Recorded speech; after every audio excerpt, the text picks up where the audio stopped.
bonjour aux autres. Alors, voilà, c'est parti. On lance un nouveau vlog de la semaine. Hey, c'est la moi du dimanche qui intervient, là, parce que, ben, comme vous pouvez le voir, j'ai été partie pour faire un vlog de semaine habituelle. Puis finalement, j'ai eu une petite bulle au cerveau entre-temps. Puis je me suis dit, ah, je vais faire des vlogs de pas d'eau, mais des vlogs de tous les jours pendant mes vacances. Des mini-vlogs de rien, juste des partager avec vous au moment de vacances. Fait que là, ben, j'avais pas envie de tout refilmer parce que ce que je disais était quand même pertinent. Alors voilà, maintenant vous êtes avertis. Ce sera la première occurrence de mes vlogs de vacances qui vont être plusieurs vlogs au courant de la semaine. Voilà! Et on est le samedi 2 août et je viens de commencer mes vacances. Wouah! Je suis vraiment enthousiaste, puis je suis vraiment fatiguée. Je sais pas si ça vous fait ça, mais je sais que c'est assez classique. Puis pourtant, j'avais pas l'impression d'être si épuisée, mais ça fait peut-être... Ça fait 2 heures que je suis en vacances, parce que j'ai terminé au travail, puis j'ai fait d'autres trucs. Puis là, soudainement, j'ai l'impression d'avoir une fatigue de 6 mois qui m'est tombée dessus. Habituellement, les premiers jours de quand je suis en vacances, ça sert à décompresser. Puis j'ai pas une si grande. Ben, si grande. C'est pas si mal, là. J'ai comme un peu plus qu'une semaine, donc c'est quand même chouette. Mais j'ai comme l'impression qu'une bonne partie de la semaine, je vais la passer à alterner entre relaxer, lire, écouter des vlogs, faire des siestes, aller marcher, courir, dormir. Je pense que ça va être ça le plan. C'est correct. Il y a des gens qui n'ont pas cette opportunité-là, donc c'est parti. Ben voilà, donc idéalement, en fait, ce que j'aimerais, c'est évidemment avoir une vacance où j'ai pas d'agenda, puis je fais ce dont j'ai envie quand j'en ai envie. Donc déjà ça, c'est super pour moi. Et j'aimerais ça qu'il y ait beaucoup de lecture au menu, donc on va voir ce que ça va donner. Je me cherchais une lecture audio, évidemment, parce que j'ai terminé ma lecture mitigée du premier tome de la série L'Empire des femmes de Cassandre Lambert. Et ben finalement, après je ne sais pas combien d'années, puisque je ne sais même pas ça fait combien de temps que c'est sorti initialement. Ça doit faire au moins 10 ans, comme il faut, je dirais même peut-être 13-15. J'ai décidé de me lancer en faisant un test au départ, donc on était vraiment en mode je vais commencer à écouter un livre audio puis je vais voir si ça me plaît. Le fameux Van Gogh de Timothée de Fontbelle. Oui! Donc, premier tome en livre audio, il me semble que c'est chez Écouter Lire. Donc, Gallimard, oui, chez Gallimard, donc Écouter Lire. Et, ben, c'est ça. J'ai commencé, j'étais pas sûre, dans le sens où je savais que c'était un peu spécial, puis j'étais pas sûre si j'étais vraiment dans le mood pour ça. Puis je me suis vraiment fait happer. En plus, le narrateur est vraiment excellent. Je sais pas c'est qui le narrateur. De toute façon, je dois aller voir la vignette plusieurs fois dans ce vlog-ci. Pour ceux qui ne sauraient pas c'est quoi Van Gogh, là, moi j'écoute le premier tome, donc je les écoute en tome, mais en tant que tel, depuis ce temps-là, ça fait tellement longtemps qu'ils ont sorti un intégral sur une zoologie. Mais là, bon, moi je suis dans la version en 2 tomes. Donc, ce que ça dit pour le tome 1, Van Gogh, dont le sous-titre est Entre ciel et terre, c'est Paris 1934. Devant Notre-Dame, une poursuite s'engage au milieu de la foule. Le jeune Van Gogh doit fuir. Fuir la police qui l'accuse. Fuir les forces mystérieuses qui le traquent. Van Gogh ne sait pas qui il est. Son passé cache de lourds secrets. Des îles siciliennes au brouillard de l'Écosse, tandis qu'enfle le bruit de la guerre, Van Gogh cherche sa vérité. Sur les toits, en bateau, en train, en zeppelin, la quête haletante d'un héros libre et attachant. Un grand roman d'aventure par l'auteur de Toby Lones. Voilà. Et je peux vous dire que jusqu'à maintenant, c'est assez intéressant. On retrouve Van Gogh, en effet, qui semble être un jeune adulte, un jeune homme, je pense, et dont la caractéristique première est d'être paranoïaque. On comprend ça dès le départ. Il a l'air d'avoir évolué dans un milieu où il était en lien avec un séminaire. Quand ça commence, il est pour avoir son ordination pour être rentré, en fait, devenir prêtre. Et au moment où c'est pour se passer, la police arrive, puis on commence à dire Van Gogh, puis ils veulent l'arrêter, puis il se met à fuir, puis c'est là qu'on va finalement se promener un petit peu en suivant Van Gogh et en faire une double temporalité. Donc, on va avoir beaucoup de sauts dans le temps. Les Vaudoux, il faut quand même être attentif un peu pour ça. Donc, 1934 pour la partie principale. Puis pour les autres, on va osciller, si j'ai bien compris. Là, je sais qu'on a déjà eu des bouts en 1918, des bouts en 1925. J'imagine qu'on va se rendre jusqu'à éventuellement 1934, mais le plus tôt qu'on a rencontré Van Gogh jusqu'à maintenant, c'est quand il y avait 3 ans. Donc, c'est ça. Alors, ben, la plume de Timothée et de Fontbelle, toujours aussi extraordinairement bien faite. C'est tellement une plume qui est délicate et poétique et enlevante et juste et en même temps simple. C'est comme pas empoulé, c'est pas trop en circonvolution. Donc, c'est ça. Ben, ça me plaît beaucoup. Il me semble que j'ai déjà eu à un moment donné un exemplaire de Van Gogh que j'avais trouvé dans un voyons, un croque-livre ou dans une librairie d'occasion. Mais je ne suis même pas si je l'ai gardé parce que je n'étais pas sûre que j'allais le lire. Mais si c'est le cas puis que j'aime vraiment ça, soit que je me l'emporte en numérique ou, bon, techniquement, demain, ma bibliothèque ouvre ses portes, ma livre de village ouvre ses portes. Puis je pense que c'est le genre de livres qui ont potentiellement, donc ça se peut que je l'ai en papier parce que cette semaine, comme je suis en vacances, ben, je vais avoir des livres audio. Mais j'aimerais ça, quand même être capable de lire 1 ou 2 livres juste en papier. Donc, on va voir ce que ça va donner. Alors voilà, donc sur cette superbe introduction, allez, on se lance tout ça.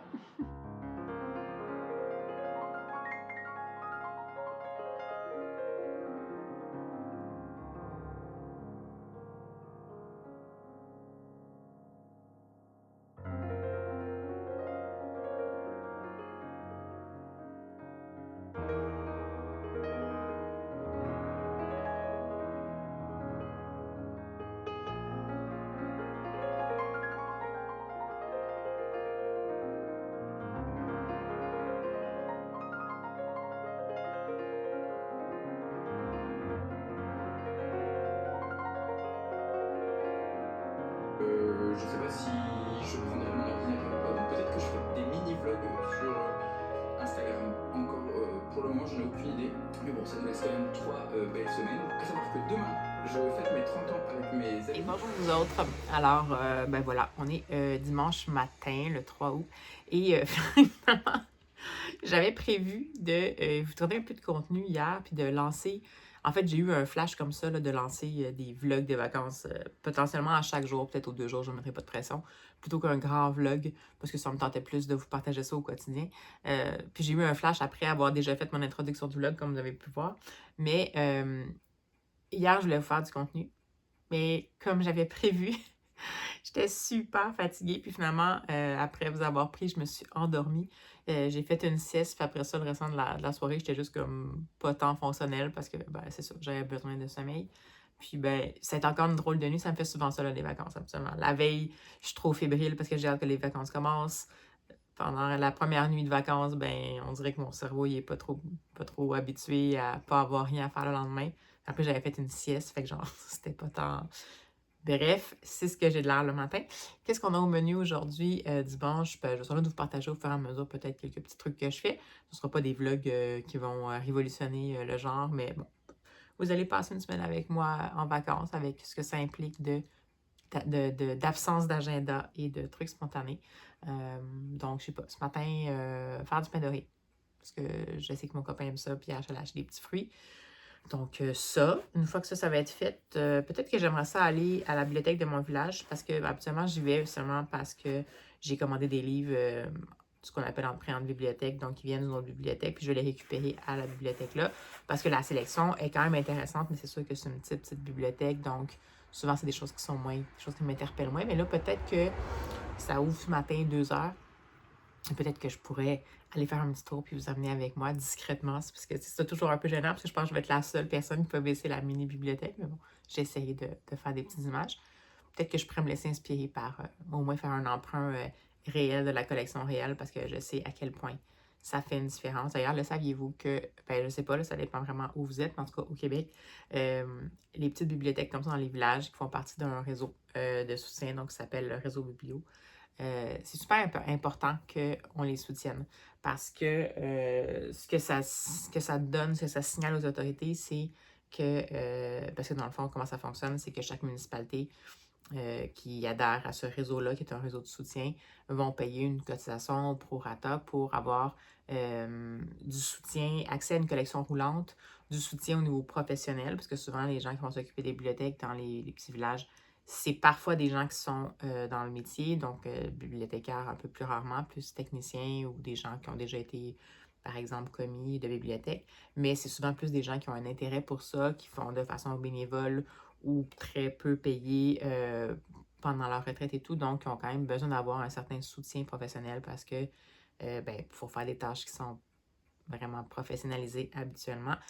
Donc, ce que je voulais vous dire, c'est que cette formule-là, en tout cas au Québec, si vous avez une de ces bibliothèques-là dans votre village ou dans votre petite municipalité, allez-y. La meilleure façon de les soutenir, c'est de la visiter, de donner des statistiques de visite, d'emprunter des livres. Si jamais vous trouvez que la sélection ne vous convient pas, ils peuvent toujours vous faire des plans de bibliothèque. Vous pouvez faire aussi des suggestions d'achat. Des fois, ils n'ont pas des gros budgets, mais des fois, ils peuvent quand même vous accommoder. Désolée pour le fond de Horloge Grand-Père. Mais je trouve ça important de le mentionner parce que la structure ici au Québec, comme c'est toujours d'une responsabilité municipale, en fait, les bibliothèques, ça demeure à la discrétion des élus de voir quelle importance ils vont donner à la bibliothèque au sein de la municipalité. Puis c'est encore quelque chose qui, en 2025, est méconnu comme importance. Donc, des fois, dans les petites municipalités, comme on a cette solution-là, entre guillemets, d'adhésion à ce réseau-là, une fois que c'est fait, souvent, les élus vont un peu plus comme laisser ça aller puis juste faire le minimum. Mais quand on voit que la population utilise, des fois, ça va les pousser à peut-être faire un tout petit peu plus d'investissement quand même s'il y a le soutien du réseau. C'est pas un soutien monétaire, hein, c'est un soutien professionnel tout simplement, puis l'accès à une collection roulante.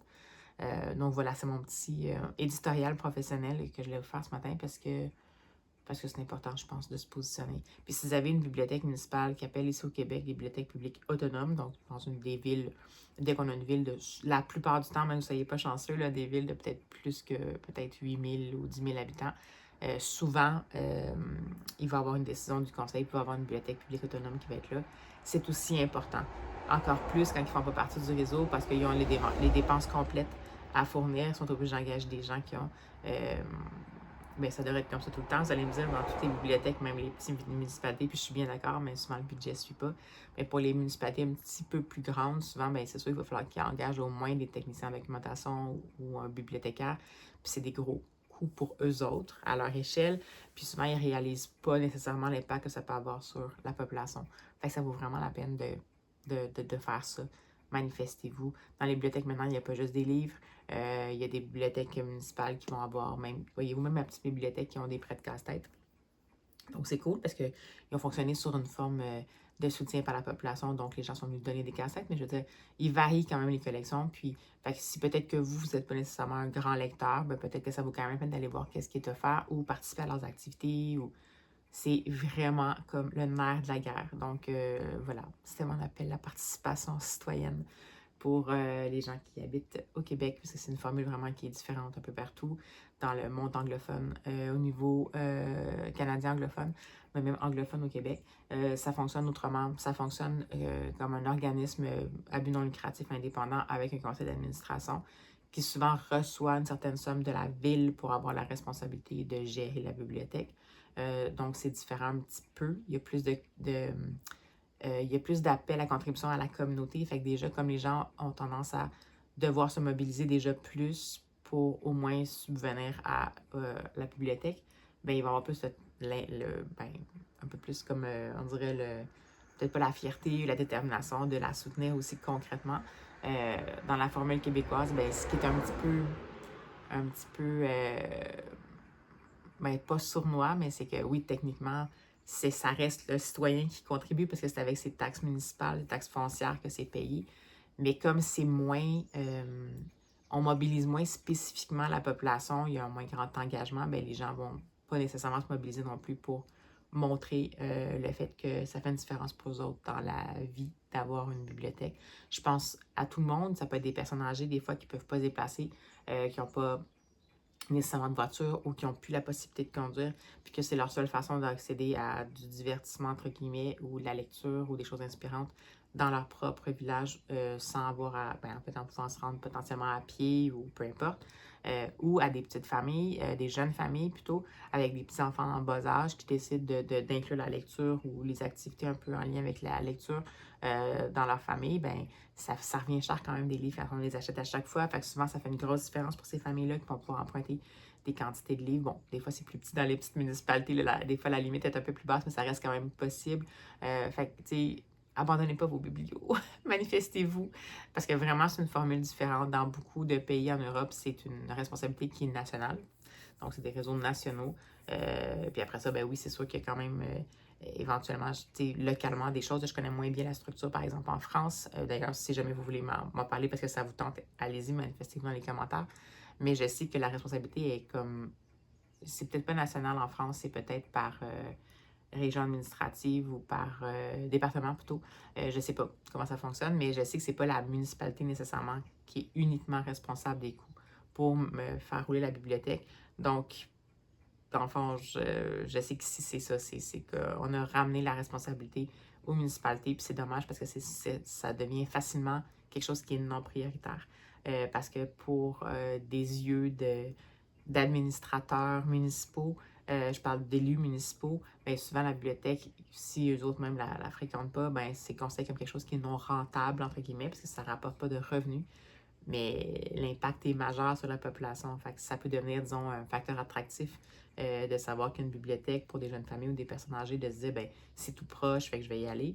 Mais c'est rarement présenté comme ça. Donc, voilà. Mon Dieu, je suis vraiment dans l'éditorial le matin, je suis en forme, je n'ai même pas déjeuné encore.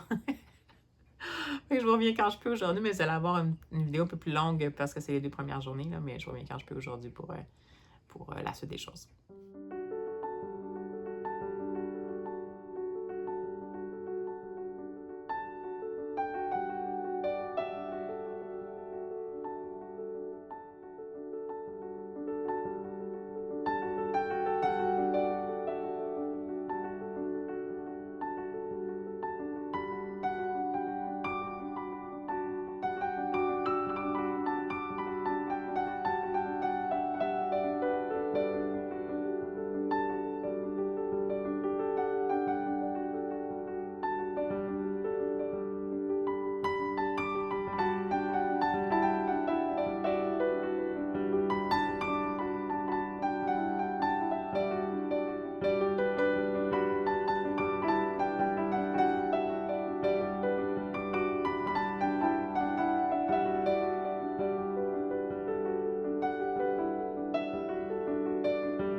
Hey, bonjour. En fait, je suis vraiment arrivée in extremis finalement à la bibliothèque de mon village parce que c'est pas des très grandes heures d'ouverture, c'est-à-dire il offre plusieurs heures d'ouverture dans la semaine quand même, sur 5 jours sur 7, mais toujours pendant des courtes périodes de temps. Donc là, ce matin, c'était de 10h à midi. Puis bon, j'ai eu d'autres petits trucs qui se sont faits finalement, puis je suis arrivée là, je pense que c'était midi moins quart, donc j'ai peut-être pas pu passer autant de temps que je voulais, mais ça a été très payant. Donc, je vais vous présenter le petit book haul de bibliothèque que j'ai fait. Donc, tout d'abord, je me suis enfin laissée tenter par ça. Je ne sais pas si je vais lire parce que c'est une brique, mais c'est pas grave. Ça fait super longtemps que je veux lire. Il est sorti, je le sais, je pense, chez Folio en 2 tomes en Europe. Mais c'est une autrice québécoise, il me semble bien. Oui, une autrice québécoise. Et c'est ceci. Donc, Les marins ne savent pas nager de Dominique Scali aux éditions La Peuplade. Et c'est considéré comme, en fait, c'est décrit comme une, j'ai vu ça ici. Non. Un roman d'aventure maritime époustouflant, campé dans un 18e siècle alternatif, salé par l'embrun et rempli de la cruauté du vent. C'est beau, non? Je vais quand même vous lire la 4e de couverture. Danaé Bérubé-Portagan, dite Poussin, possède le rare don de savoir nager. Orpheline, tour à tour sauveuse et naufrageuse, elle vit au milieu de l'Atlantique, sur l'île 10, berceau d'un peuple obsédé par l'honneur et le courage. Une île où même les terriens se vantent d'être marins, où seuls les plus braves ont le privilège de vivre dans la cité fortifiée à l'abri des grandes marées d'équinoxe. Suivant le destin des riverains qui doivent se partager plage et marge, Danaé Poussin se soumettra au cycle qui anime les mouvements de la mer, comme à ceux qui régissent le cœur des hommes. Donc, je ne sais pas vraiment à quoi m'attendre. Ça fait longtemps que c'est sorti. C'est un livre, je ne sais même pas s'il y a une version audio qui existe. Ça serait chouette, mais je ne suis pas certaine. Mais voilà, donc, c'est sans doute du wishful thinking, mais premier emprunt. Ensuite, parce que j'ai vu que la bibliothèque de Laurie avait entamé, je suis en retard, là, mais entamé en fait une lecture finalement ensuite, pas ensuite, mais en enchaînement, je pense à tous les mois ou à tous les 2 mois, de la série Steam Sailors de E.S. Green. Moi, j'avais déjà lu le premier tome, j'avais adoré. En fait, j'avais écouté le premier tome en livre audio. Je ne sais pas si les autres tomes sont en livre audio, mais je pense que je vais essayer peut-être. Donc, je me suis pris le 2e tome qui était à ma bibliothèque. Steam Sailors, donc le deuxième tome qui s'intitule en sous-titre Les Alchimistes, donc de E.S. Green, ou c'est peut-être E.S. Green, c'est chez Gulfstream. Et je ne sais pas si la quatrième va divulgacher. Ouais, peut-être. Ça fait longtemps que j'ai pas lu le premier tome, mais en gros, on est dans du fantastique. Dans le fond, on va suivre Prudence, qui est une jeune, il me semble que c'est une jeune orpheline, et ça fait vraiment longtemps, il faudrait que je relise un résumé divulgation, mais qui est une orpheline qui va finir par se ramasser par un peu hasard / une chance à se ramasser là, puis que finalement ça s'est bien passé, sur un vaisseau, qui est un bateau volant en fait, qui s'appelle l'Héliotrope, qui rassemble là une espèce d'équipage assez saugrenu, assez disparate, avec des gens qui ont des expériences vraiment différentes et qui vont finalement avoir des missions en lien avec la domination ou pas de l'entité qui est dirigeante, qui est un petit peu en mode dogmatique, un peu les prémices classiques du bon fantasy. J'avais vraiment beaucoup aimé le rythme du premier. Les personnages de cet équipage-là d'Héliotrope étaient vraiment excellents. Attachant, mais en même temps pas lisse du tout. Fait que là, j'ai vraiment hâte de lire le deuxième, donc le deuxième tome de Steam Sailor. Et celui-là, je ne sais pas si je vais le lire, mais en même temps, c'est chez Medium, à l'École des loisirs. C'est vraiment la couverture qui m'a donné goût, parce que je ne sais pas du tout à quoi m'attendre non plus. Puis je ne sais pas si ça fait longtemps que c'est sorti, là. Ça doit... 2022 chez Medium. Donc, chez École des loisirs, puis en version originale néerlandaise en 2017. Donc, c'est La fille du phare d'Annette Schaap. Annette Schaap, ouais. Donc, chez École des loisirs. Et, ben, comme vous voyez, c'est quand même une pas pire brique aussi. Mais vous voyez quand même, admettez que l'illustration, je sais pas, il y avait quelque chose. Puis à l'arrière aussi, là, la quatrième, ça me tentait trop. Donc, je vous lis la quatrième de couverture. Imaginez une nuit de tempête durant laquelle tout va de travers. Les éléments se déchaînent et un bateau se fracasse sur le récif. Le fanal du phare, qui devait guider le navire, ne s'est pas allumé. Que s'est-il passé? Imaginez également une imposante et inquiétante demeure, la Maison Noire. Elle appartient à l'amiral et on prétend qu'elle habite un monstre. Qui peut croire ça? La fille du gardien du phare apportera des réponses à ces deux questions et à beaucoup d'autres. Rien ne l'arrêtera dans sa recherche de la vérité. Elle croisera en chemin des humains amicaux ou menaçants, des créatures mystérieuses et des pirates en colère. Elle découvrira aussi la saveur de l'amitié. Écoutez, est-ce que je vais lire? Je ne sais pas, mais ça m'a accroché le regard. Donc, bilan de ma sortie bibliothèque de mon village, 3 emprunts. Et voilà! Sinon, ben, je poursuis ma lecture audio du premier tome de Van Gogh. Là, je l'ai quand même pris en numérique.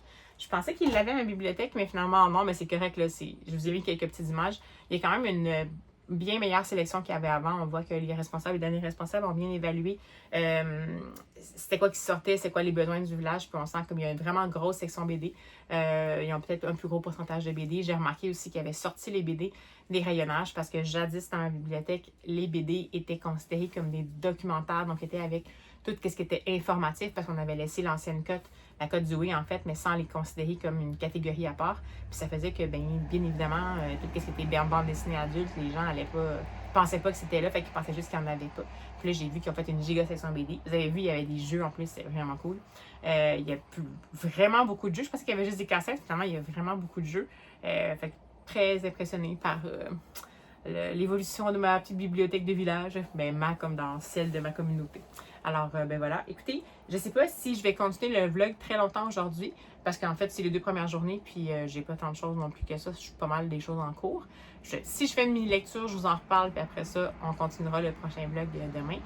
Puis sinon, je reviendrai au moins pour conclure le vlog. Alors, à tantôt. Bon, bien, me revoici. Alors, j'ai décidé de lire le fameux Le Croque-en-Mur de Michael Brun-Arnaud, illustré par Jérémy Paillé, et c'est publié chez Kaléidoscope, donc École des loisirs. Donc, voici. Vous avez vu dans le fond, vous avez vu quelques petites images de l'intérieur. Et à l'arrière, ça disait que au village des animaux, le croque-en-mur a mauvaise réputation. Qui est ce blaireau mystérieux que l'on dit porteur de malheur? Edgar, un lapereau curieux, va tenter de percer le mystère qui l'entoure. Alors, c'est très beau. J'ai pas eu le coup de cœur que je pensais que j'allais avoir parce que Habituellement, la plume de Michael Brun-Arnaud, pour moi, ça le fait automatiquement, là, pour ceux qui sont peut-être un peu hors de l'actualité littéraire. Michael Brun-Arnaud nous a proposé la très touchante tétralogie Les Mémoires de la forêt. Il est également maintenant à la barre d'un label particulier qui s'appelle Le Renard Doré aux éditions Rue de Sèvres, qui s'occupent de manga et tout ça. Bref. J'ai beaucoup aimé ça. C'était très émouvant, très juste. J'ai eu l'impression que ce livre-là aurait dû être plus long. C'est ce que ça m'a donné. Parce qu'en fait, quand on regarde à l'arrière, ça dit que, bon, Edgar Lapro va essayer de déterminer qui est vraiment le croque-en-mur. Puis c'est pas faux, puis on va le faire. Mais j'ai l'impression que, ben c'est sûr que c'est un album jeunesse, ça allait me dire, mais avec le genre de sentiment que ça peut véhiculer, puis le sujet que ça aborde, c'est-à-dire la mort, puis ce qu'on laisse aux autres. Donc, oui, là, ça fonctionne par exemple, ce qu'on laisse physiquement aux autres, mais aussi la trace immatérielle qu'on laisse derrière nous. J'ai l'impression que ça aurait pu être un petit peu plus long, sans que ce soit nécessairement chargé au niveau de l'histoire, parce que Michael Brun-Arnaud est super bon dans faire des histoires qui sont bien...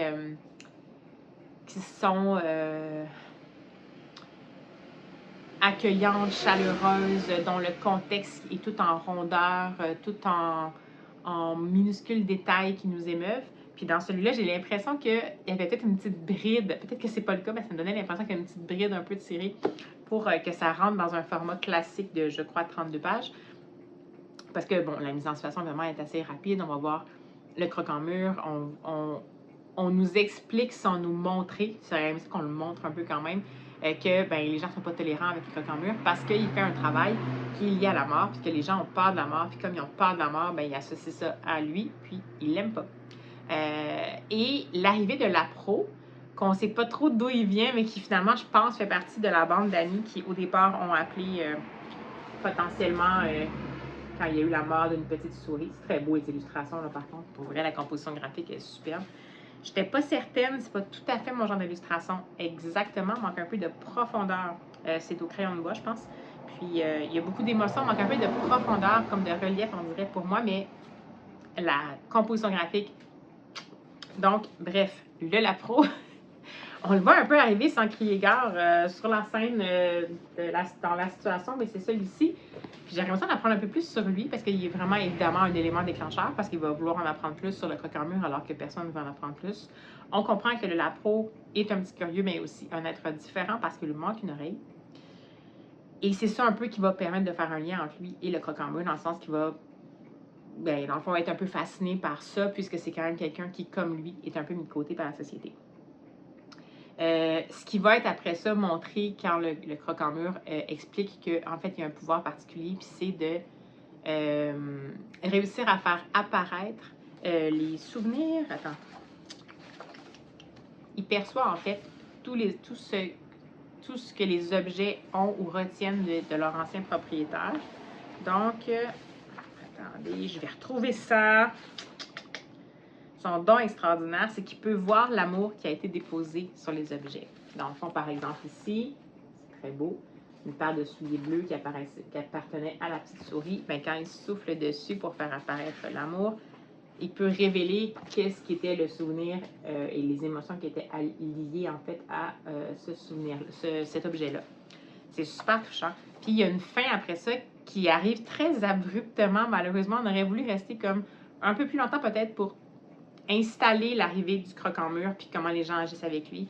Un petit peu plus de temps pour découvrir le Lapro parce que le Lapro, il est vraiment c'est un super personnage. Puis après ça, on est bien un peu dans l'évocation des souvenirs. Puis il y a une composition graphique qui est excellente qui nous permet de voir en fait qu'est-ce qui s'est passé finalement dans le passé du croque-en-mur puis qui a fait en sorte qu'il est devenu qui il est puis pourquoi il attache autant d'importance à ce qui reste des êtres disparus dans les objets. Ça s'est passé dans son passé, puis c'est comment il est devenu à évoluer seul. Mais regardez la composition, comment c'est beau. On est vraiment dans les réminiscences, puis c'est vraiment composé. C'est excellent. Très, très beau.